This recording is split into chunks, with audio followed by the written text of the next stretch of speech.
So we're continuing our series looking at how we connect with each of the 9 Enneagram types, because when we feel connected with someone, then we really get the best out of one another.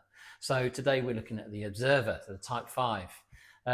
Type 5 is very particular when it comes to connection. So they really value their independence. So they're actually not looking for a whole load of emotional connection on the whole.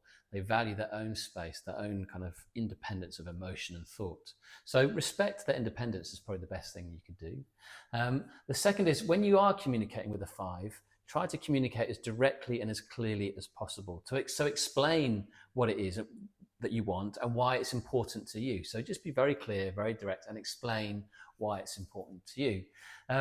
The third thing probably is to be curious. So ask curious questions about 5. 5 have real depth of knowledge and understanding. And so be curious about things that interest them. Be curious about their particular areas of interest, and then you'll hit a rich seam of wisdom and knowledge. So be curious.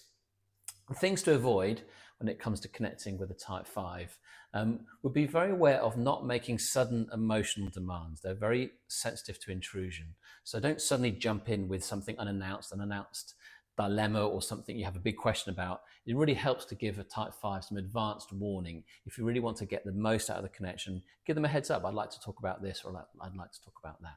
So there's a few tips of how you can best connect with a type 5.